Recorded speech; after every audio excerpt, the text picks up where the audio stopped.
कुछ लोग कहते हैं ये इस्कॉन वाले शिव जी की पूजा नहीं करते। अरे तुम जानते ही कहाँ हो, हम रोज शिव जी की पूजा करते हैं, हम रोज शिव जी की परिक्रमा करते हैं। भक्तों इसलिए मैं कहता हूं, हम भले हमारे पास समय बोलने के लायक कभी स्मरण में नहीं होता, लेकिन हम जो कर रहे हैं ना ये कंप्लीट प्रोसेस है, इसमें सब कुछ है। हमारे भजन में, भक्ति साधन में सब कुछ है, बस समय की देरी है, धीरे धीरे समझना है। जैसे आज हमने समझा कि इस 108 मोती में ये सब, उसमें मेनली 105वां जो मोती है वो शिव जी है, महादेव वो है गोपेश्वर महादेव।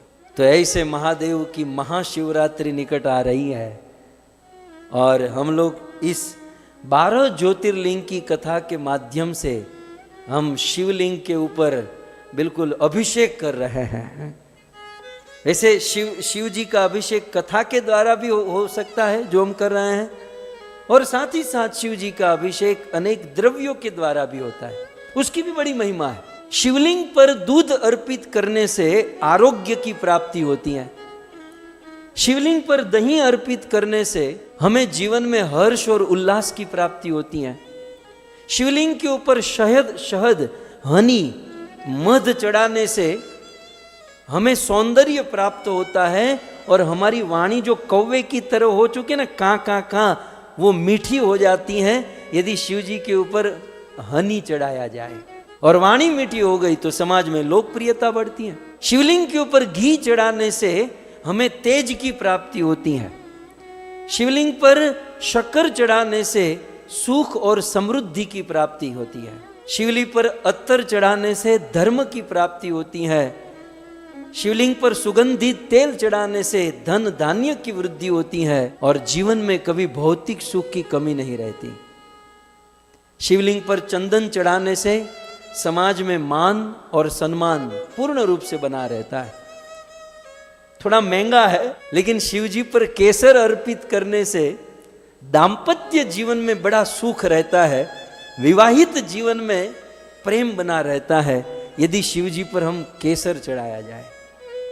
शिवलिंग पर आंवला अथवा आंवले का रस चढ़ाने से दीर्घ आयु की प्राप्ति होती है। शिवलिंग पर, अब महाशिवरात्रि आ रही है, मैं आपको पूरी इंडेक्स दे रहा हूं, कुछ कीजिएगा।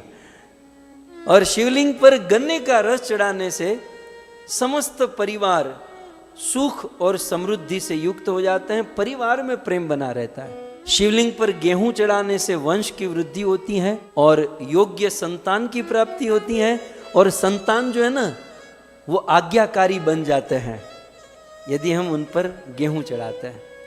शिवलिंग पर चावल चढ़ाने से धन और सुख और समृद्धि की प्राप्ति होती है।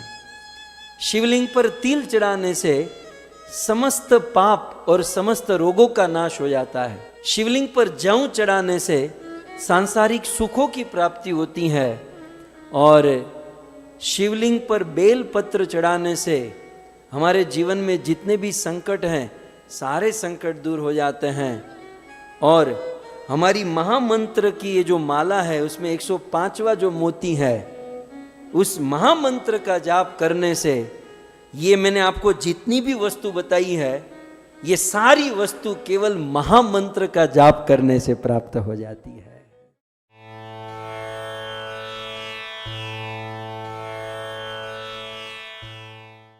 श्री कृष्ण चैतन्य प्रभु नित्यानंद श्री अद्वैत गदाधर श्रीवासादि गौर भक्त। हरे कृष्ण कृष्ण कृष्ण हरे हरे, हरे राम राम राम हरे हरे। हरे कृष्ण कृष्ण कृष्ण हरे हरे, हरे राम राम हरे हरे। हरे कृष्ण कृष्ण कृष्ण हरे हरे, हरे राम राम हरे।